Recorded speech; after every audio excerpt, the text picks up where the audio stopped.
Light player. Richard Rapport. 19 or 20 years old. Hungarian prodigy. Grandmaster around age 13. Rated over 2,700 now and playing in Wake on Zay.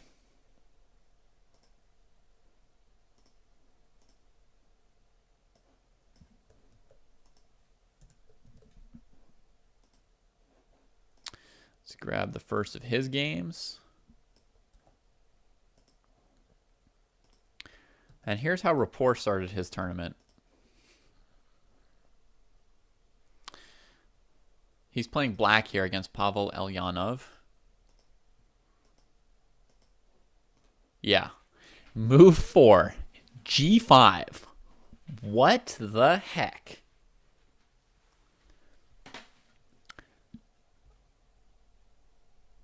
A crazy looking move. What do you guys think? Is this insanity or is this a plausible way to play chess?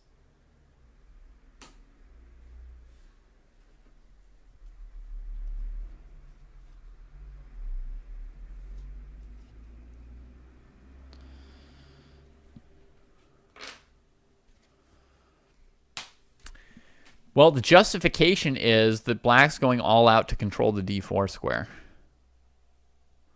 He's got the option of g4 at any point, kicking the knight if white tries to play d4. And he's got bishop to g7. And yeah. And some real weaknesses, since his bishop can't cover everything now. Oh, he just calmly defends g5, lets white play d3 with tempo. Eljanov continues developing. Rapport definitely has control over d4.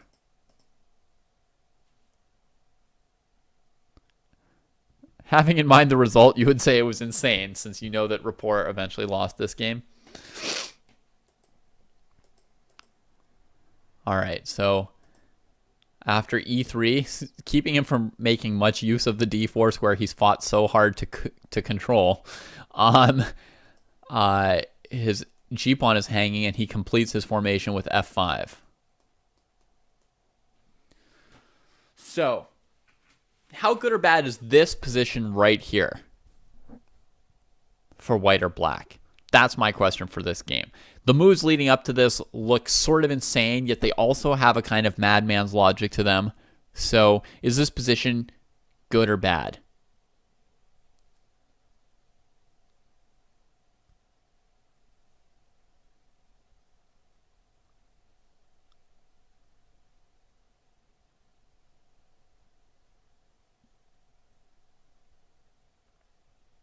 As far as I can tell, Rapport sort of was in the game the way the game proceeded. Instinctively, it feels like he has some weaknesses that should not quite compensate for the space he's grabbed on the king side. I mean, space can be an advantage, but space also means weaknesses. So it's all with space, it's always like a question: is this good space or bad space? Can you support it or not? So what I would like to do as white is just blow something open in the center so that I have access to the weaknesses behind these squares. If you look at the development right now, black hasn't really fallen in behind in development so far, right? White's got 3 pieces out against black's 2, but the knight is blocking this bishop. So in this position, white moved the knight again, which makes sense. So as far as development, black's still hanging in there, and the question is, is e4 or d4 good for white? Or maybe even f3, which he didn't play. Also a good question.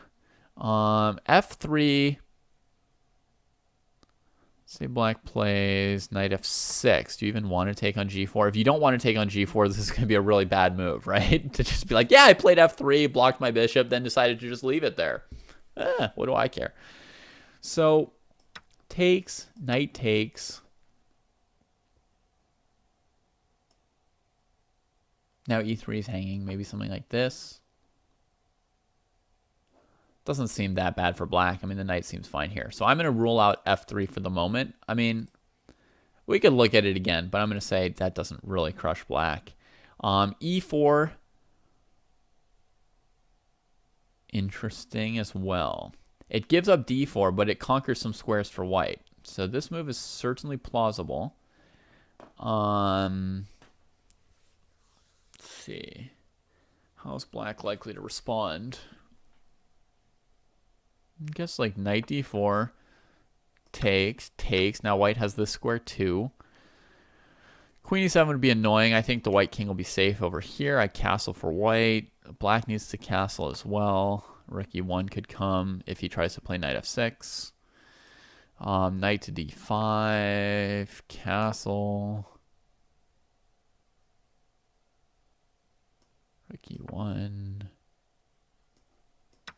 Some position of this type. Whose position is better? White. Okay, so this might be a good way for Eljanov to play, actually. It seems kind of weird playing like e4 and just hanging the d4 square. But any move that tries to crack the game makes a certain kind of sense. d6. What if he'd played e4 here? I would have to wonder now, right? e4 here. Then he's just not going to play f5. So he'll play like h5.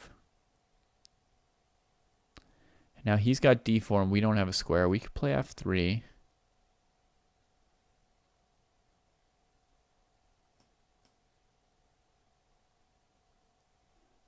Huh, interesting. Okay.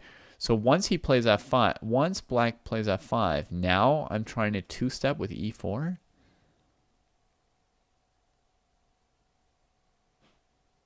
What if black takes? That keeps me from playing ef5 and going after this square. But now I have queen g4 attacking here. And in the madness that ensues, I feel like white's getting ahead on development and the black king isn't getting castled. I don't feel good about this for black. e4.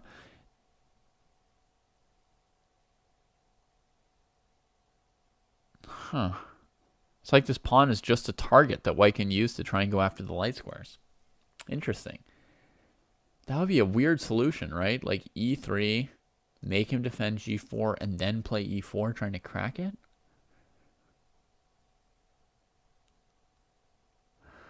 It's a little strange to play h5, but it might also need to be played just to defend this. His kingside's all weaknesses already, so I'm not saying that he wants to keep moving kingside pawns and making more weaknesses, but it's not the end of the world to play it. So I think my e4 move looks pretty plausible.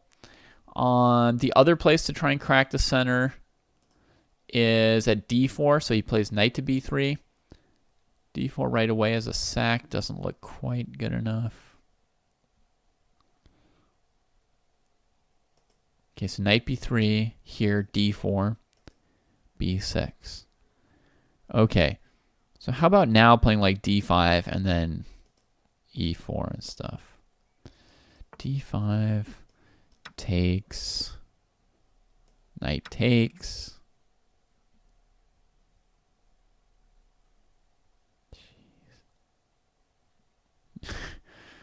Looks like black's struggling to survive here as well. I don't know. Eljanov didn't play d5. I wonder if anything's like obviously wrong with the move d5.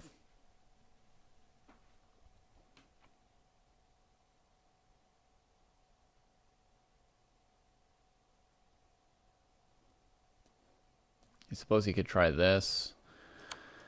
If he wants to shut down, if he wants to just block this diagonal and then come here. Just give up this bishop to do so. But now he's got like a structure that's very hard for white to like do anything more dynamic from here. If white has no more pawn breaks, then he might be able to maneuver the structure without his dark squared bishop. I guess white can use e4 still to try and break. Knight's temporarily bad. Bishop a6 is a threat. Quite a threat. Whoa, my mouse is really bad. Bishop a6 is a threat, so white might have to castle here. I think black might actually be all right here. It's very hard to evaluate because I've never seen this position before. But it feels like black might be all right.